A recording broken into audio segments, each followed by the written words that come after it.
అందరికీ నమస్కారం. నా పేరు కీర్తి వాడ్రేవు. నేను డాలస్ నుంచి మాట్లాడుతున్నాను. ముందుగా మనం ఆగస్టు నెలలో కుంభరాశి వాళ్ళకి ఎలా ఉందో ఇప్పుడు చూద్దాం. ముందుగా ఆగస్టు నెలలో గ్రహాలు ఎక్కడెక్కడికి మారుతున్నారో ఇప్పుడు చూద్దాం. ఆగస్టు 1 తారీఖున శుక్రుడు కన్యా రాశిలోకి, 3 తారీఖున కుజుడు మిథున రాశిలోకి, 17 తారీఖున రవి సింహరాశిలోకి, 22 తారీఖున బుధుడు సింహరాశిలోకి మారుతున్నారన్నమాట. సో ఇట్లా గ్రహాలు మారినప్పుడు కుంభరాశి వాళ్ళకి ఎలా ఉందో ఇప్పుడు చూద్దాం. కుంభరాశి వాళ్ళకి పంచమంలో కుజుడు. పంచమంలో కుజుడు బాగానే ఉంటాడనమాట. సో పంచమంలో కుజుడు ఏంటంటే మీ మీ చిల్డ్రన్ విషయంలో చాలా యాక్టివ్‌గా ఇన్వాల్వ్ అవుతారనమాట. అంటే వాళ్ళ ఎడ్యుకేషన్ కానీ, లేకపోతే వాళ్ళకి ఏదైనా జాబ్ కానీ ఎనీథింగ్. సో చిల్డ్రన్‌కి సంబంధించిన వ్యవహారాల్లో మీరు చాలా యాక్టివ్‌గా, చురుగ్గా పాల్గొంటారనమాట. సో వాళ్ళకి సంబంధించిన విషయాల్లో చాలా మంచి డెసిషన్స్ ఎప్పటినుంచో ఒకవేళ పెండింగ్ డెసిషన్స్ ఉంటే కనుక దాన్ని బాగా అంటే దాన్ని డిసైడ్ అయ్యి ఇంప్లిమెంట్ చేయడం లాంటివి ఉంటాయన్నమాట. సో చిల్డ్రన్ విషయంలో మీరు బాగా యాక్టివ్‌గా పార్టిసిపేట్ చేస్తారనమాట. అదేవిధంగా మీ క్రియేటివిటీ, మీ ఓన్ టాలెంట్ దాన్ని కూడా ఎగ్జిబిట్ చేస్తారు. అంటే దాన్ని కూడా ఎగ్జిబిట్ చేసి అది కూడా చాలా కాన్ఫిడెంట్‌గా, చాలా యాక్టివ్‌గా ఎగ్జిబిట్ చేయడానికి అవకాశం ఉంటుందన్నమాట. సో పంచమ స్థానం ఏంటంటే మీ క్రియేటివిటీ, మీ యొక్క ఇంటెలిజెన్స్‌ని కూడా ఇండికేట్ చేస్తుందన్నమాట. సో పంచమంలో కుజుడు ఆబ్వియస్‌గా యాక్టివ్‌గా మీ యొక్క స్కిల్స్‌ని, టాలెంట్‌ని ఎగ్జిబిట్ చేసే అవకాశం మీకు ఇస్తాడనమాట. సో కుంభరాశి వాళ్ళకి దశమాధిపతి తృతీయ దశమాధిపతి పంచమంలో ఉన్నాడు కాబట్టి ప్రొఫెషన్ పరంగా కూడా ఇది బాగుంటుందన్నమాట. సో ప్రొఫెషన్ పరంగా కూడా మీ స్కిల్స్, మీ టాలెంట్ బాగా ఎగ్జిబిట్ చేసి మీకు మంచి గుర్తింపు రావడానికి అవకాశం ఉంటుందన్నమాట.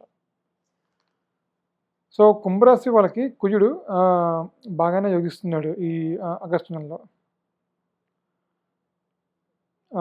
తర్వాత సప్తమంలో రవి, బుధులు. ఇది కొంచెం ఇబ్బందికరమైన కాంబినేషన్ అనమాట. సో సప్తమంలో రవి, బుధులు పార్ట్నర్‌షిప్ తోటి చిన్న చిన్న విభేదాలు, చిన్న చిన్న ఇబ్బందులు రావడానికి అవకాశం ఉందన్నమాట. సో సో లైఫ్ పార్ట్నర్ కానీ, బిజినెస్ పార్ట్నర్‌తో కానీ కొంచెం నెమ్మదిగా ప్రశాంతంగా డీల్ చేస్తే బాగుంటుంది. అంటే ఆవేశంతో డీల్ చేస్తే కనుక చిన్న చిన్న ఇష్యూస్ కూడా పెద్దవయ్యి అది అది అంత సక్రమంగా ఉండదన్నమాట. సో పార్ట్నర్‌షిప్ తోటి ప్రాపర్‌గా డీల్ చేస్తే నెమ్మదిగా ప్రాపర్‌గా డీల్ చేస్తే బాగుంటుంది. సో సో అది. సో సప్తమంలో రవి, బుధులు అట్లా ఉంటుందన్నమాట. అష్టమంలో శుక్రుడు కూడా నీచ స్థానం. సో చతుర్థ భాగ్యాధిపతి నీచ స్థానంలో ఉన్నాడనమాట.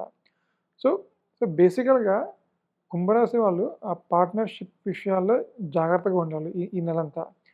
సో అనవసరమైన గొడవలు, అన్నెసెసరీ ఆర్గ్యుమెంట్స్, హీటెడ్ డిబేట్స్ వాటిని సాధ్యమైనంత వరకు పక్కన పెడితే లైఫ్ కొంచెం పీస్‌ఫుల్‌గా ఉంటుందన్నమాట.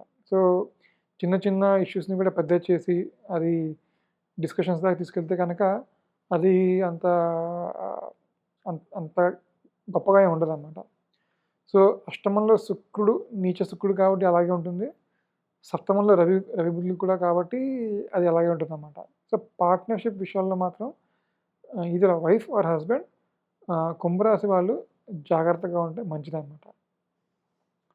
సో కుంభరాశి వాళ్ళు ఖచ్చితంగా ఆదివారం పూట సూర్యభగవానుడిని, శుక్రవారం పూట అమ్మవారిని పూజిస్తే కనుక రవి బుధులు శుక్రుడు సంబంధించిన దోషాలు ఏమైనా ఉంటే కనుక అవన్నీ తగ్గిపోయి మిగిలినంతది బాగానే ఉంటుందన్నమాట. సో ఇది నాకు తెలిసినంత వరకు. సో కుంభరాశి వాళ్ళకి ఈ నెల కుజుడు యోగిస్తున్నాడు. రవి బుధులు శుక్రుడు మాత్రం అబవ్ యావరేజ్గా ఉన్నారనమాట. సో ఇది నాకు తెలిసినంత వరకు కుంభరాశి గురించి.